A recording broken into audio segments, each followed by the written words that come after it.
Bienvenue à notre chaîne. Je prie pour que votre journée soit remplie de la grâce et de la paix du Christ.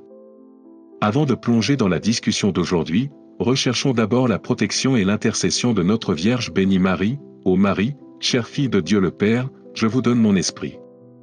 Protégez la vie de Dieu dans mon cœur. Ne laissez pas le péché me faire perdre.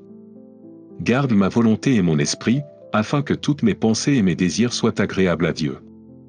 Le Seigneur est avec vous, Marie, pleine de grâce. Jésus, le fruit de votre ventre, est béni, et vous êtes bénie parmi les femmes. Priez pour nous les pécheurs, maintenant et à l'heure de notre mort. Sainte Marie, Mère de Dieu. Amen.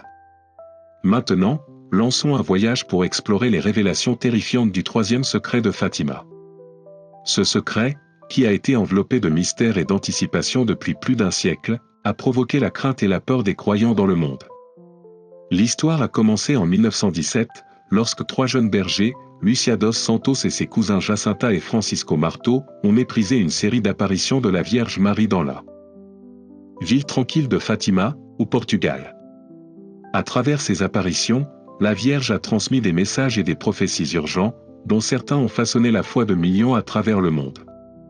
Le troisième secret, l'une de ces révélations, a été si profonde et troublante que l'Église l'a gardée scellée pendant plus de 80 ans.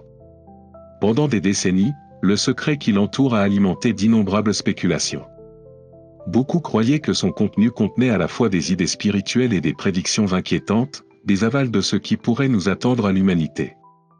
En 2000, le pape Jean-Paul II a pris la décision révolutionnaire de dévoiler une partie du troisième secret du public. La révélation qu'il a partagée a décrit une vision obsédante d'un évêque en blanc, qui croyait beaucoup symboliser le pape, parcourir une ville dévastée et déchirée par la guerre. Cet évêque est témoin de la souffrance et du martyre des fidèles. L'imagerie vive de cette scène a envoyé des ondes de choc à travers l'Église et au-delà, laissant le monde stupéfait et se demandant quelle vérité supplémentaire, le troisième secret complet pourrait tenir.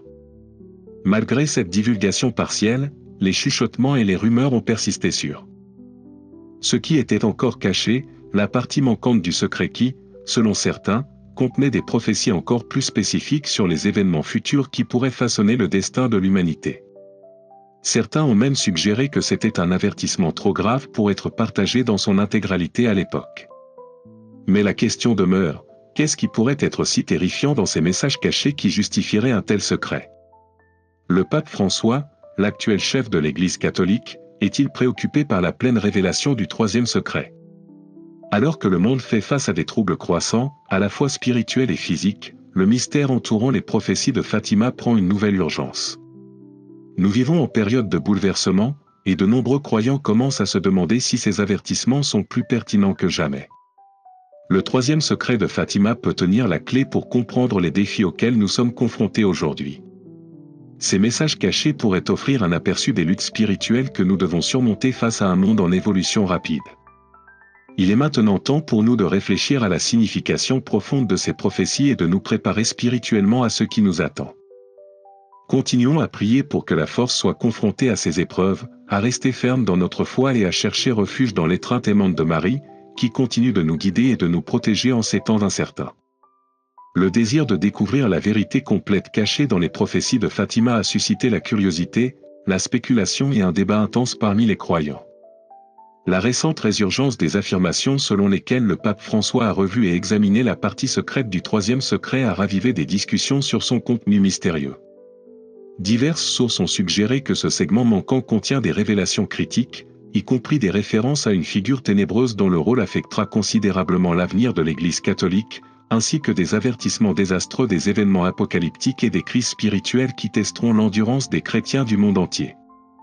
Au cœur de ces prophéties se trouvent des visions vives des catastrophes mondiales catastrophiques, des guerres qui menacent l'essence même de la paix et une crise de foi qui remet en question la résilience spirituelle des chrétiens partout. L'imagerie des rivières du feu descendant des cieux est souvent interprétée comme une métaphore d'un conflit nucléaire potentiel ou d'autres événements cosmiques dévastateurs qui pourraient irrévocablement modifier le cours de l'humanité. La perspective de ces épreuves est alarmante, mais elle rappelle également l'importance de la préparation spirituelle face à la calamité. La prophétie d'une grande apostasie au sein de l'Église est tout aussi troublante, un exode des fidèles face à une adversité écrasante. Ce bouleversement spirituel, prédit par les révélations de Fatima, souligne la vulnérabilité de la foi en période de difficultés extrêmes et le besoin critique de chrétiens à cultiver la force intérieure par la prière, le sacrifice et la confiance inébranlable en Dieu. L'un des aspects les plus énigmatiques du troisième secret est la référence à une figure décrite comme « celle qui s'assoira sur le trône de pierre ». L'identité et la signification de cet individu ont déclenché beaucoup de débats et d'intrigues. Certains interprètent cela comme un futur pape qui guidera l'Église à travers une période de grands troubles, tandis que d'autres suggèrent des possibilités plus inquiétantes liées aux prédictions eschatologiques. L'ambiguïté entourant cette figure met l'accent sur la complexité des messages prophétiques, qui sont souvent riches en symbolisme et peuvent être difficiles à comprendre. Malgré les incertitudes et les avertissements présents dans le troisième secret, un message essentiel se démarque, un appel à la préparation spirituelle et une confiance ferme en Dieu au milieu des défis à venir. Le but du troisième secret et d'autres apparitions de la Vierge Marie à Fatima n'est pas d'inciter la peur, mais d'exhorter les croyants à subir un renouvellement spirituel et une conversion. Plutôt que de se concentrer sur les aspects inquiétants des prophéties, les fidèles sont encouragés à adopter le potentiel de transformation de ces messages. Grâce à la prière, au repentir et à l'engagement envers le plan de Dieu, nous pouvons trouver la force et le courage de naviguer dans toute crise. Le message est clair, nous sommes appelés à nous préparer spirituellement, à faire face à l'avenir avec la foi et à unir en tant que communauté à la lumière de l'amour et de la protection de Dieu. Ce faisant, nous trouverons de l'espoir et des conseils, même dans les moments les plus sombres. La pratique de la prière quotidienne, en particulier à travers la récitation du chapelet, est une arme spirituelle puissante qui nous aide à communiquer avec le divin et améliore nos vies de prière. Promouée par la Vierge Marie elle-même à Fatima, 7. Dévotion séculaire n'est pas seulement un bouclier contre l'obscurité spirituelle, mais aussi une source vitale d'intercession pour les luttes du monde.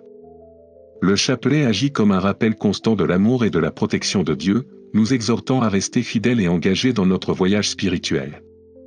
En plus du chapelet, les sacrements de l'Église catholique, tels que l'Eucharistie et le sacrement de la réconciliation, sont des sources essentielles de grâce et de force spirituelle. Ces rites sacrés fortifient les croyants, fournissant la grâce sanctifiante nécessaire pour faire face aux difficultés prédites dans le troisième secret de Fatima. En participant au sacrement, nous nous rapprochons du Christ et de l'Église, renforçant notre unité spirituelle. Les sacrements, lorsqu'ils sont embrassés avec une dévotion sincère, deviennent des lignes de vie vitale, nourrissent nos âmes et nous préparent aux défis qui nous attendent. En tant que croyants, il ne suffit pas de renforcer nos esprits seuls, les actes de charité et de solidarité deviennent encore plus critiques en période de crise. À travers ces actes d'amour, nous incarnons les enseignements du Christ et servons d'instruments de sa compassion, tendant une main à ceux qui en ont besoin, que ce soit au sein de l'Église ou au-delà.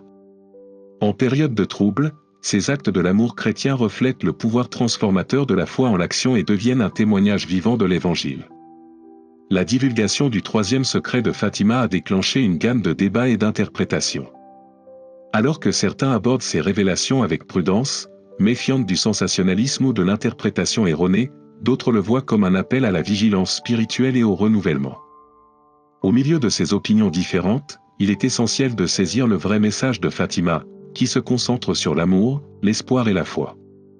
Les apparitions de la Vierge Marie nous invitent à nous rapprocher de Dieu, à rechercher la paix et la réconciliation face à l'adversité et à persévérer dans la foi grâce à des difficultés. Alors que nous réfléchissons au troisième secret de Fatima, ne soyons pas remplis de peur mais d'espoir.